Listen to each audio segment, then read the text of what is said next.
Check this out. This here is a graph of global wine consumption. And you can see how much wine was continually consumed from the 50s, 60s, 70s, peaking in the 80s before stabilizing down to a slightly more normalized level during the 90s and the 2000s. After the GFC, things stabilized at a slightly lower level. And of course, once we hit COVID, well, let's just say the wine industry has been struggling ever since then. In fact, global wine consumption has dropped to a point where we haven't actually seen since the 60s. Now, often cited reasons for this are sober curious millennial and Gen Z consumers, mature market fatigue, or a myriad of other factors that the wine industry has typically been struggling with, like gender equality and power roles, or a lack of grassroots engagement in the Chinese market, or to be honest, Asia in general. But there is a place that I've found recently that bucks this trend. Check out this other graph. See, wine consumption starting off in the 70s is largely non-existent before sputtering away into the 90s, then rocketing away in the early 2000s. Of course, COVID provided a bit of a hiccup, and then within a matter of a year or two post-COVID, back on form and rising to record levels. So we have this magical place that is consuming more and more wine as the rest of the world is consuming less and less. And what's more, firstly, this place is not where you think it is. Secondly, it's rising to every single challenge that the wine industry has typically faced, and it's doing it all by itself. Let's jump on a plane and let me show you.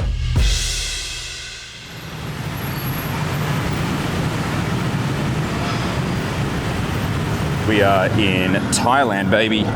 And I'm here for the next week interviewing all the sommeliers, all the restaurateurs, all the importers that are helping each other in this amazing show of camaraderie to help build what is actually the fastest growing market for wine in the world. I have to admit, being here in Thailand for the second time in a year, I'm witnessing the rapid rise in consumption and understanding of wine culture here in Thailand. I'm in the old Chinatown district at the moment and just turned around a corner and I'm staring at some pretty impressive wines to see just in general. And it really does typify, or at least go some length to be able to showcase how pervasive wine is actually becoming in Thailand and how quickly it is. See, one of the things that actually makes the Thai wine scene really quite fascinating is that, as opposed to a lot of other places within Southeast Asia, this is actually quite homegrown. Yes, wine has always been in Thailand and it has largely or traditionally been expat driven. But now, it's actually coming from locals, and particularly young locals that have either relocated back from overseas or educated overseas and relocated back to Thailand, or just young locals that are interested in an alcoholic choice that is not beer, it is not spirits, and is more uniquely to their own sense of identity. When you kind of consider, say, what's happened in Hong Kong, where a lot of expats have left the city, and they never really built up a strong sense of culture of wine drinking amongst the Cantonese people, and that's really hampered the growth of the wine industry within Hong Kong. But here, they're kind of starting it in a bit of a different way. It's quite unique, where it's the Thai people themselves that are interested in wine and driving the industry. We have Thai importers, Thai restaurateurs, Thai sommeliers, and Thai customers. It's the big quadruple threat. I would say the biggest group of age in terms of demographic is around 25 to 35 years old. Very young. At my place, 80% Thai. But like we started Verizon two years after her, because we saw that there was a gap in the amount of selection that was available in Thailand at the moment. I lived abroad before, and Nui has also traveled abroad too. And we always try wines in different countries, the availables and the selections. And I would say back in probably 2017, 18, there wasn't that much selection as it is today. Like today it has exploded like exponentially. So we saw that there's some wines that we tried abroad, but then we couldn't find it in Thailand. And we thought like, why not just bring it in ourselves? And I started drinking wine when I was around 12. Is that rare for a Thai person? Yeah, kind of. And the reason why she started importing wine was because buying wine used to be very frustrating back in the days. So 20, 30 years ago, you would have to go to a supermarket. Everything that you get would just kind of be like full-bodied reds, either from Australia or Bordeaux or something like this, because that was kind of like what people were taught was good. My mother was like, no, like, it's hot. It's really hot. This makes no sense. It's not exactly the pairing for our cuisine either. Like, it just made no sense to her. In my point of view, I think the main thing is it really involved with Japan and South Korea so much. The history of natural wine in Japan is built like long time ago, and it's really quite serious. Also for South Korea is maybe less than in Japan, but I see a lot of it become lifestyle fashion, you know. We actually focus on like younger generation. It's quite like Instagrammable actually, like it's photogenic. The bottle of the natural wine. So I think that part make us focus mainly on like the younger. So everything was self-taught, self-learned. Like anything that we have questions about, we read and talk to people, and we just kind of learn on the job about importing, distribution, everything. It's just learning by like harvest a book. Yeah, not in the book, but like as learning as we go. So there's this really interesting phenomenon that's happening, which is to do with like wine education. There's not a lot of wine education here in Thailand, at least not in terms of, say, the Westet programs or the wine scholar programs or even the CMS. Like, they do exist, and they absolutely exist, and there are some really great educators that are working really hard here, but it's not like consumers or the trade are going to learn there first and then get into wine. They're learning through avenues like YouTube or Instagram. We decided to do like the YouTube channel. Right from the beginning, I said to my partner, I said, we're going to do this all in Thai. You know, I see the huge potential, Thai people, like it's bringing more and more wine. So tell the stories. And then I think when you know the stories, the wine tend to taste better. I said, when I drink Riesling, I think about when I go to waterfall and then I smell the rocks, the water that's flowing through the rocks, something like that. So, and I think this is something that Thai people can really relate to. Here's something that's actually quite interesting.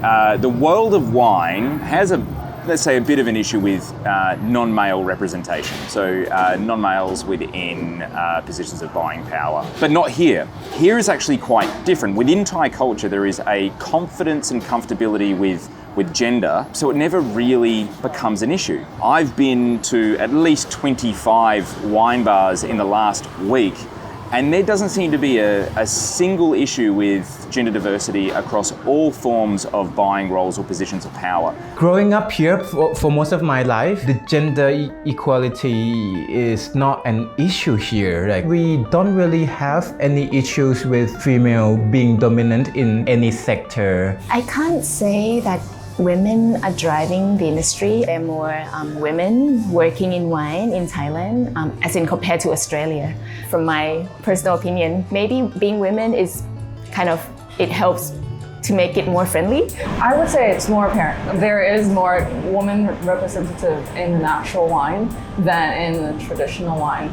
But why? I'm not that sure. Maybe the palate is different. Like in a conventional wine scene, there tend to be more like big bold reds, and that would cater to more of like the gentleman drinking. I think women are more open heart to like new things, new palate, new taste.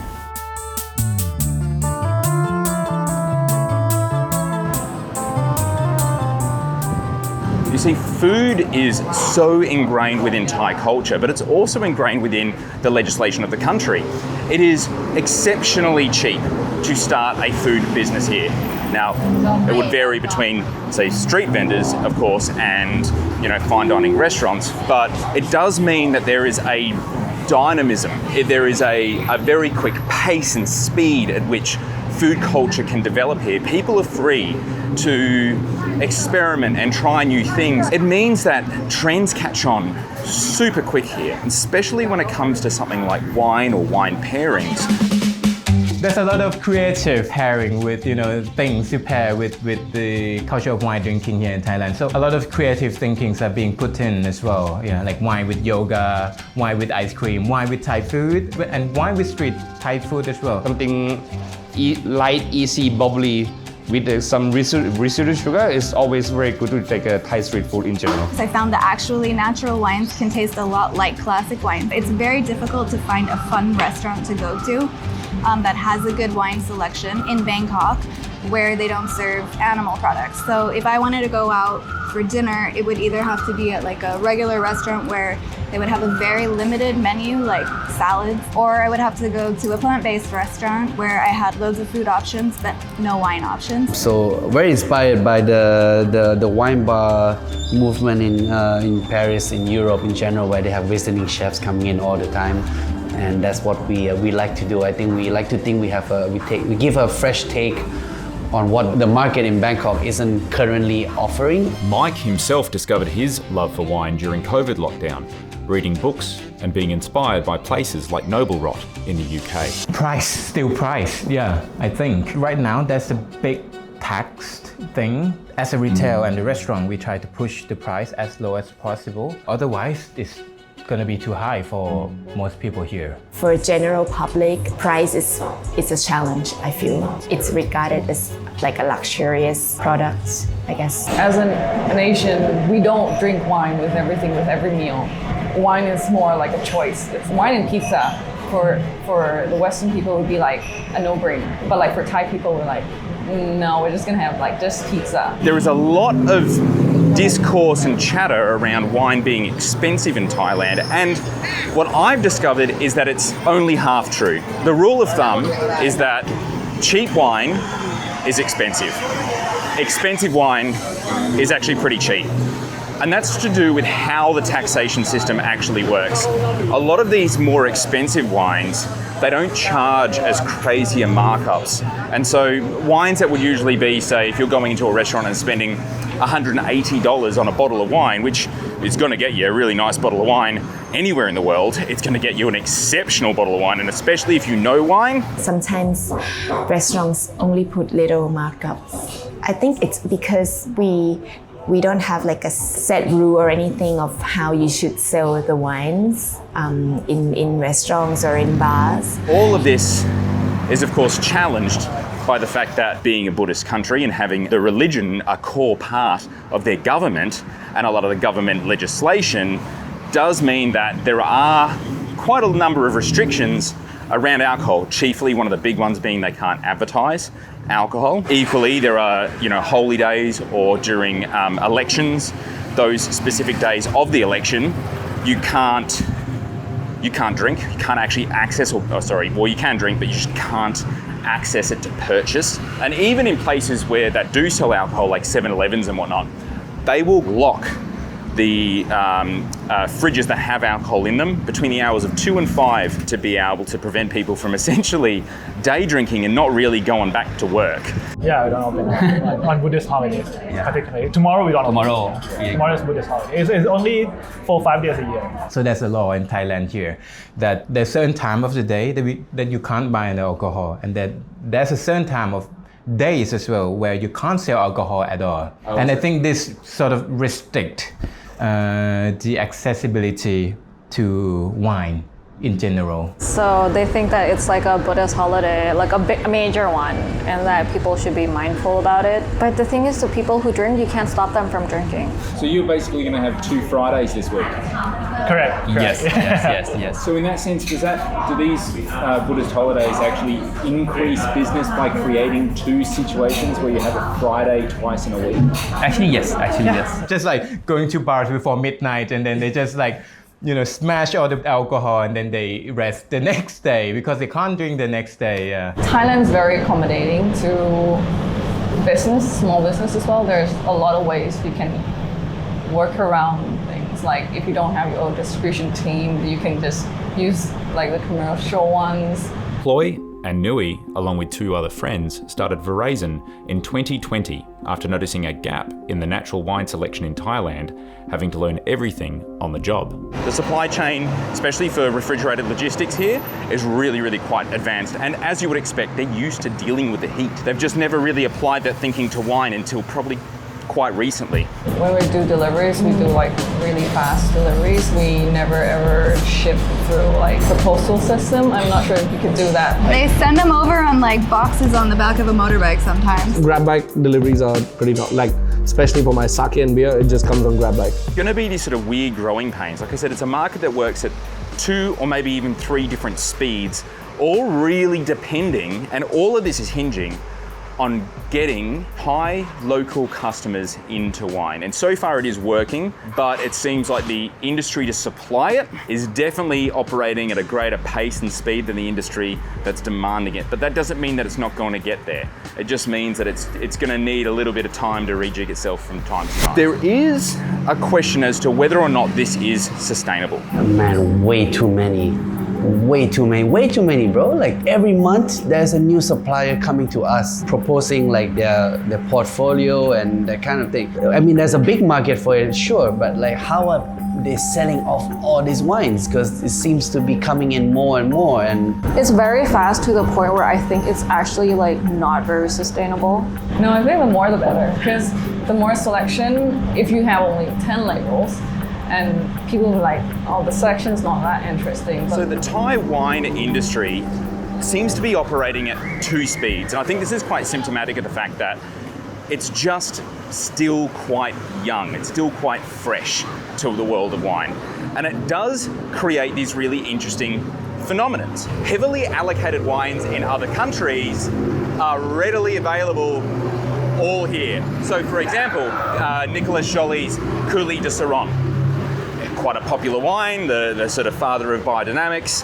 You would think that this is like quite a difficult wine to find, and especially in somewhere like Australia, indeed it is, and it is also quite expensive. Yet at a restaurant that I went to last night, there was 6 different vintages on the list. Old vintage bottlings of Matassa that you just can't find anywhere around the world all exist here, all at pretty reasonable price points.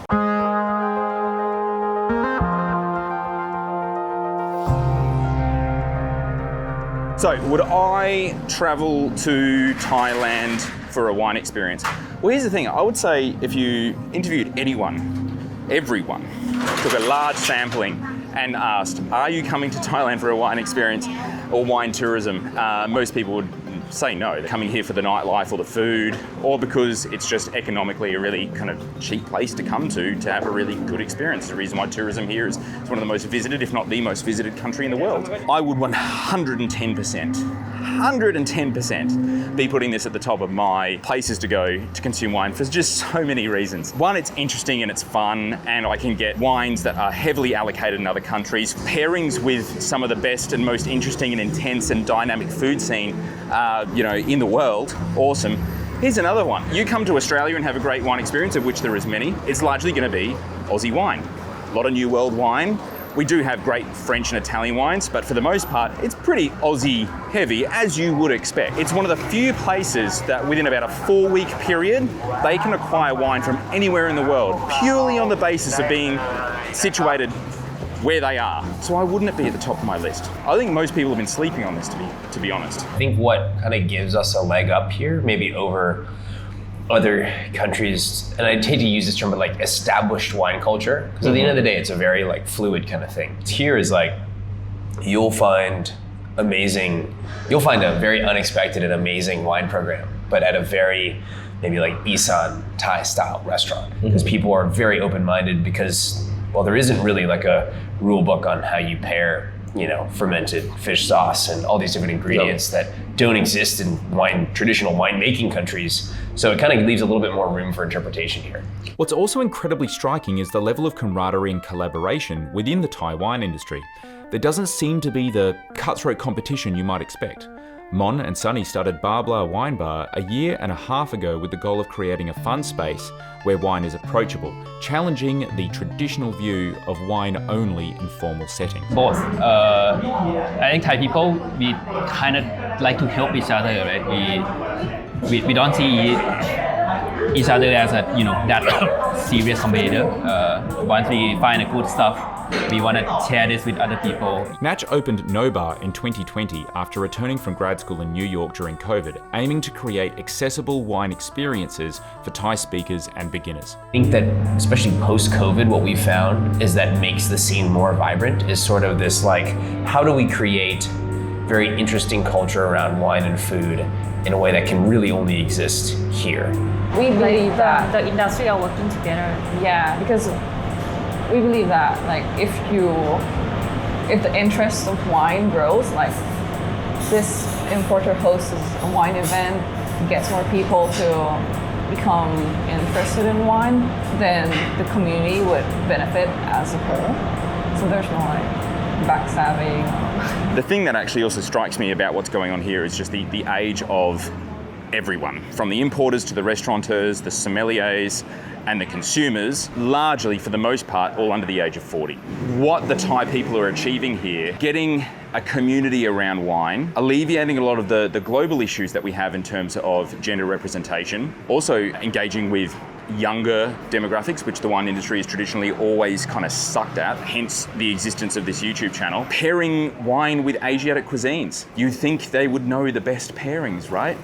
And that's what they're doing. They're coming up with absolutely incredibly creative pairings. I see the Thailand or Bangkok can become the next Hong Kong for the wine hub in a few years. I think Thailand is a very exciting country. So I feel like it's also a playground for a lot of people that, if you want to introduce this new thing to the market, or you would do it here because you can start up with such a low amount of investment. The rules are almost completely backwards, but it's working. Thailand's wine scene is a testament to innovation, adaptation, and an unshakable spirit of collaboration. And it's only just beginning.